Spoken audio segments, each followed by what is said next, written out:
find a group that looks like you, because when you are taking care of a kid, it's really difficult to then try and like filter yourself around people who don't necessarily understand you and how you operate. And so it's just a little freeing and a little liberating to be in a space where you don't have to kind of put on, so to speak, while you are needing some support, right? And then have something that's just for you, not as a mom, not as a caretaker, not as a partner. You need something just for you, separate from them kids, okay? Regardless of how little they are, you have to remember like who you are as an individual. You need to ask yourself that, who was I before this baby came along? If you can't answer that question, that's okay, but just start thinking about it, right? It's very, very easy to lose yourself in parenting. And again, it don't matter whether you carried, whether you adopted, whether you stepping in to caretake. It's easy when you take on that role of taking care of a child to kind of put yourself on the back burner and forget like who you are separate of that kid. Don't fall into the guilt of like, okay, well, I'm not necessarily going to be able to help out this time, or I'm taking some time for myself. Like soon the kids will be adults and you will have to have something that was just for you that you invested in, because then that's going to lead to a whole nother level of depression. If you've put all this time into taking care of this kid and then they go on off at 13, 14, wanting to hang out with their friends, 15, 16, 17, now we off to college at 18, right? So make sure that you have something that you are investing in for yourself as well. Um, let's see what else we got. Some more tips for maintaining your mental health. Routine is very important. Now, it's hard when you are taking care of kids because kids are unpredictable, but routines are really a good way to combat postpartum. And so I like to encourage people who are helping kids and taking care of kids is to have what I like to call a loose routine, right? Especially in a newborn stage, in those early toddler years. And so loose routine is really, most of us have our routines prior to kids where you can write down what you're going to do. You're going to do it at this time. And for the most part, that is what works out, right? But now when the kids come in, you might not necessarily get to doing this, and that by 10:30. So it needs to be loose. By the end of the day, I will have accomplished this small goal, right? In early stages, it would just be for me, like by the end of the day, I'm gonna have the bed made. Or by the end of the day, like I'm gonna have this counter cleaned off. Or by the end of the day, I'm gonna go for a walk or at least order my groceries online, right? And so giving yourself the whole day to obtain or reach a really small goal can give you a sense of accomplishment. And it's still kind of like a routine, right? Like, okay, I'm gonna wake up, I'm gonna do this, and by the end of the day, this is gonna be done. Um, Moms and caretakers need to take care of their bodies internally, okay? So you need to still have a healthy diet, again, whether you carried or not. If you didn't carry, don't sleep on taking your vitamins, okay? I'm talking to myself now. You still need vitamins. You still need to take care of yourself. It might not be prenatal, but you have a set of a multivitamin that you might need to take, or any other supplements. That's important, and something that you need to do, and making sure that you keep up with your hygiene. It's easier said than done, because sometimes physical appearance, it's just hard to keep up the way you want to keep up, especially if you were super, super high maintenance with hygiene and physical upkeep. But one thing that you can remind yourself, I know a common thing is a lot of people, and even moms I work with, say it's like hard to even shower sometimes, right? And sometimes that is like embarrassing for them to say, but it is the truth, right? Like sometimes that can be a struggle because kids are so needy, especially when they're little. But one thing that we can remember is it's okay if the baby cries just for a little bit. It's not going to be the end of the world. You can take a quick 5 minute shower. I would also encourage you all, or moms or parents, like get a little, I think they're called a rocker. So sometimes I would put that in the bathroom, and as long as the baby can see you, you still are able to kind of take care of yourself in a little bit of a way. Depending on the age of the baby, if they're not able to wiggle out of it, that's safe to kind of strap them in and you have your eyes on them, they have their eyes on you, right? But just really trying to do small things to improve your upkeep and make you feel better. If you're running around in sweats, because you up here taking care of kids, rolling around on the floor with kids, you can put on some cute sweats, some nice sweats, make you look good. And so just keep those things in mind. I have a little asterisk right here where I say includes home and living spaces, because for some of us, I'm one of these people, having a messy home is discombobulating. It don't have to be perfect. Everything don't have to be labeled and organized, but it needs to be functional, and I don't need stuff everywhere. But sometimes you can't avoid that because, again, kids are really, really needy. So I like to encourage people who are taking care of kids, especially little bitty kids, to find a space in your home that you can control. So if you have the space, like the physical space, you have extra rooms, maybe have one room that stays clean, right? For me, that's my office, this room I'm in, and my closet. But even if you have a smaller home, it can be as something as simple as a drawer or a cabinet space that you keep clean, right? It might, all the other drawers, all the other cabinets might be a whole mess. But if you got that one drawer where you can open it up and be like, okay, at least this is not chaotic, that can kind of make you feel like, okay, like I got some control, right?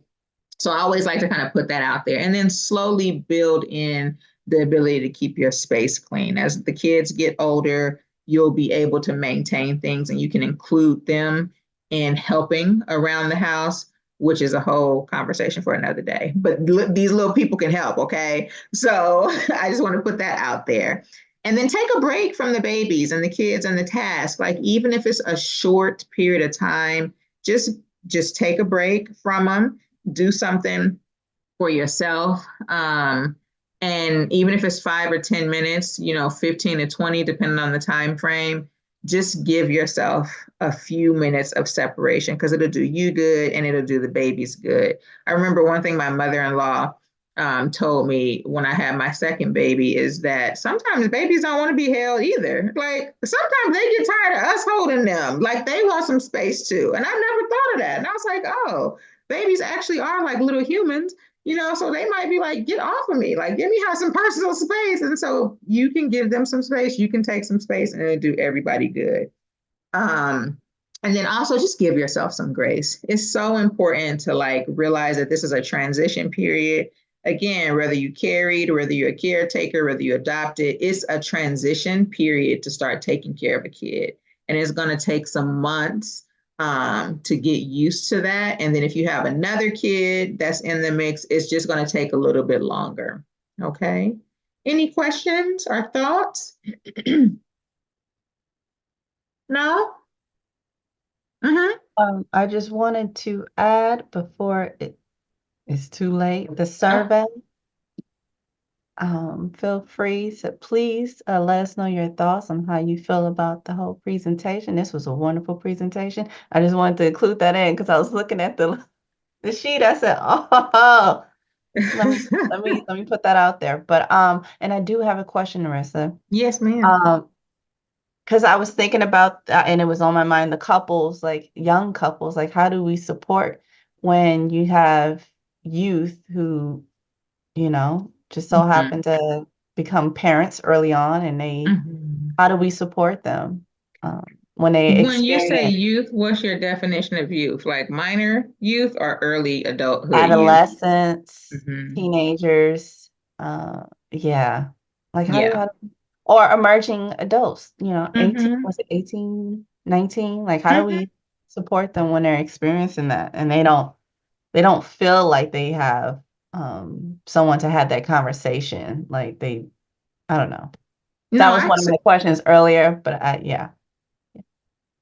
I see what you're saying. I really do think, honestly, the same tips that I'm giving can be applied to youth because at the end of the day, they still need to get a little routine. They still need to take care of their bodies. They still need to find support groups. They still need to, take breaks if they can, and they still need to give themselves grace. So, in a sense, I do think it really is similar. I think they may need to be reminded more just because they're young and now they're taking care of a whole baby. And sometimes they just still babies themselves, right? And so they may need to be reminded a lot more. They may need to be checked on more. Because a lot of times youth don't really necessarily talk. Some of them do, some of them don't. It's hit or miss. And then the ones that are chatty can get quiet on you sometimes and vice versa. So I think it's important to just check on them more, um, be available to them, and try to come with a non-judgmental spirit. Because I think teenagers, they can get a little sensitive, even if they don't necessarily name it. It's very easy to feel as though like they're being judged or told what to do. So I think that might be the only little difference is to, but that's still not really a big difference, but just a little bit more of a highlight is to not give them any judgment and be available to talk to them. Um, and even available when you think that they are not wanting to talk, because most of the time teenagers will catch you off guard and they'll just start randomly talking. And then the next thing you know, you'll be like, wait a minute, they just disclosed this to me. Now what am I going to do with this information? So kind of be on your guard a little bit because you never know when they'll start talking to you about something important. Um, so that's what I would suggest. And then I'm almost done, but I have some like concrete tips that I think would be helpful to give you guys. Because like these are concrete, but like I like to go into stimulating the senses because I think that's a quick way to regulate yourself and calm your body when you're having a hard time. So I'll go into that, and that might help teenagers too, a little bit. I'll point out which I'm losing my train of thought, which sense I think would be the best for them. I mean, I think they're all good, but I think teenagers, I think sound is probably a big one for them. The final thing is to externalize your experiences. Remember that this stage is temporary, even if it feels permanent, right? A lot of stuff with parenting, you be feeling like this ain't gonna never end. What is going on? Like, it's just, can we just stop this? I just really thought with my 2-year-old that she was never gonna sleep in the bed all night. And then one night I looked up and I was like, oh, did she sleep all night in that room? Right? But sometimes it feels like this is never gonna end. But you have to remind yourself that it's permanent. And then again, like I just said, externalize your experience, talk to somebody, journal, sing, like dance, like get it out of your system. I'll never forget this concept of halt. I did a workshop for like some doulas in Contra Costa County, and they had this concept which literally meant to halt, like literally to ask yourself, are you hungry? Are you angry? Are you lonely? Are you tired? And if you're one of those things, to really try and get support in those areas. If you're hungry, eat. If you're angry, try and think about what's making you angry. Maybe journal about it if you can. If you're feeling lonely, call somebody, talk to somebody. Don't just sit in and do it by yourself. And if you're tired, go to sleep. And sometimes the pushback is, well, I got to get stuff done while the baby is asleep. But the truth of the matter is, you might just need to sleep. Some of that stuff can wait. Like if it is it life threatening? Like is somebody going to lose a limb? Is the house going to burn down? Is it really that serious to either wash a dish or prep dinner if you are dog tired? Because if you are extremely exhausted, you are not going to be able to be effective in taking care of a kid, right? And so sometimes you should sleep when those kids sleep and it'll be okay, right? You will manage and figure it out. And then talk to the babies, but not talk to them like babies. I mean, you can have a little bit of a baby tone to it, but talk to them like they real people. Those are the little videos I'm going to show real quick. I like to show them because it shows all kind of ways of me regulating myself as well as trying to regulate the babies.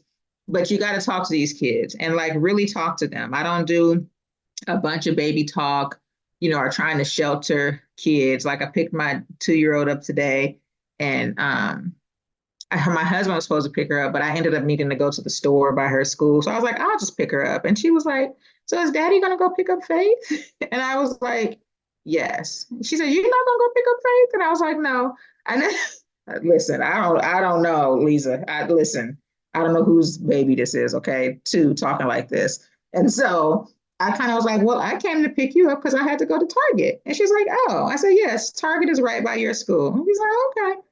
But, I didn't try to shy from that, right? And that helped me like not feel like super lonely and like I have to put on this language for these kids. I just was connecting with my child.